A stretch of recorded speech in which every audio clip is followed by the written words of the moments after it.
So everybody here is going to know, other than Full House, The Big Bang Theory. Yeah. Of course. Yeah. All right. So you become their regular series director. How many episodes did you end up doing? I think it's like 249 out 200 of the 278. Yeah, 249, which is really unusual. Yeah. That just never happens. Now, was that? I mean, sometimes, like maybe with Cheers, it kind of happened. Yeah, you had Jimmy Burrows. Back in the early days of sitcom television, it was more common for one director to stay with the series. Right. And that started changing more so around this time of the early 80s, Right. Mid 80s, because there were a lot more shows. They didn't want to pay direct. They didn't have as many good directors that could handle all the shows, and partly they didn't want to pay directors if they were going to fire them, Right. which would happen if you were paying a director for the year and fired them after 3 episodes because you didn't get along with them.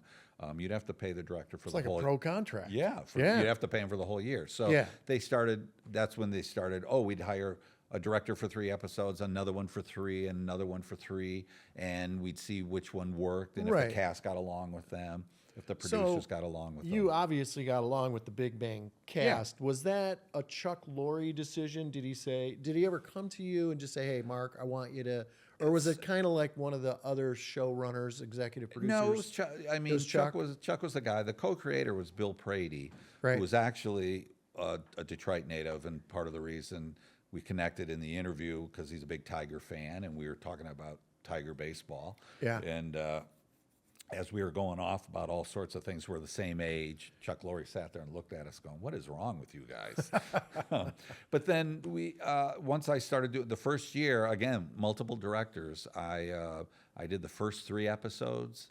Then they used a couple other directors, and then they were in the middle of an episode. They fired a director, and I came back and finished the episode. And so that was kind of the key, because people were like, "Oh, you saved the show," and I was like, "Not really. It was I just came in and finished it off." But it was such a bad experience with this other director that I looked even better and smelled even sweeter. So it was after that. I can't believe you just said that about yourself. I smelled even sweeter. Yeah. And you got nominated for an Emmy for for a couple how do of you times. How do you get notified of that? Who actually tells you? Well, it's interesting. Someone from the Directors Guild? No. The Television Academy. Right.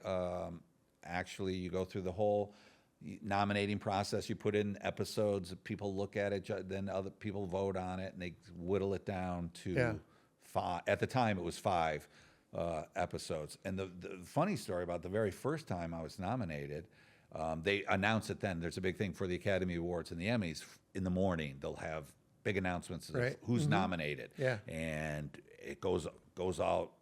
I forget what programs show it, but it's all over the place first thing in the morning.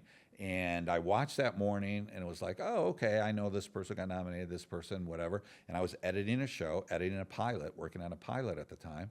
And all of a sudden I get a call about 4 hours later in the editing bay, and it's the president of the Television Academy. And I knew him, and he's like, "Mark," he goes, "good news, bad news." He goes, "Good news is you're nominated for an Emmy. Bad news is we forgot to announce it this morning." And I was like, "What?" And so there was a whole roller coaster of emotions going on there. I was thrilled. You're on the team. We just don't have a jersey for you. Yeah. I was nominated, yet no one knew. But it ended up probably working out more in my favor, because then they had to do a separate announcement later that day. Yeah.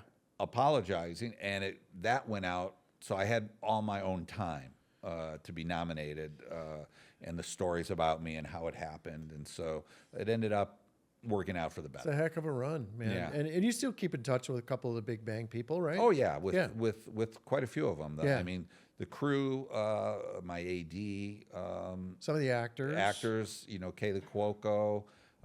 We've stayed in touch with Kunal. Played a lot of golf with Kunal, and stay in touch with all of them, actually. What advice would you give to, because when I was first starting to direct, I would come and observe you. Yeah. And what I'm always amazed at is you've got everything in your head. You've got everything in your head I look at your script, how it's marked. It's just kind of petroglyphs, but Greek. Yeah, it's Greek to me. But it's amazing how well technically you've done the process so much. You just know you've got the whole show in your head already. That's years of working as a stage manager, seeing how directors work, watching quad splits, working as an associate director, picking up, bits and pieces from established directors on what works, what doesn't work, and knowing what to do from good directors and bad directors. For our audience who's watching and listening that are thinking about being a director, what's your like one sentence advice that you would give them? Don't. Don't. What? No. You can go. You can do a whole sentence, not just one word. Yeah. It's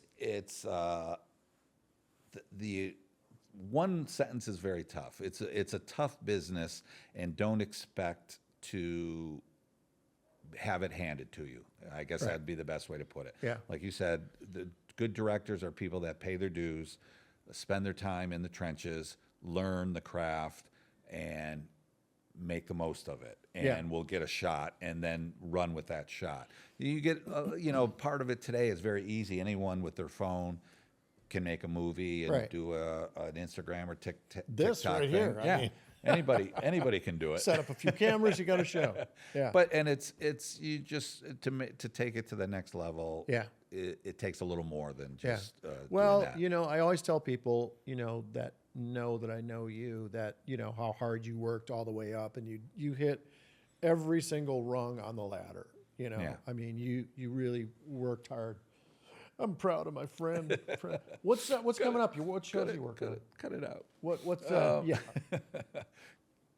There. I just finished up this season. I mean, the strike did not do well. Yeah. I mean, it did well, but for a lot of people, it hurt a lot of people, and Yeah. there was not a lot of production. I've been doing for the last 4 or 5 years The Neighborhood Right. with Cedric the Entertainer. Right. Yeah. Funny show. Doing a dozen, 10, 12 shows a year or so. Yeah. And that's been a lot of fun. And then I was also with Mayim Bialik this last season, did some Call Me Cats, which was her show that she was doing, I think, on ABC or Fox. And then, but right now, waiting to see what comes up next. Hopefully, The Neighborhood will get picked up again. I'll do that. I'm up to do a couple of pilots, possibly.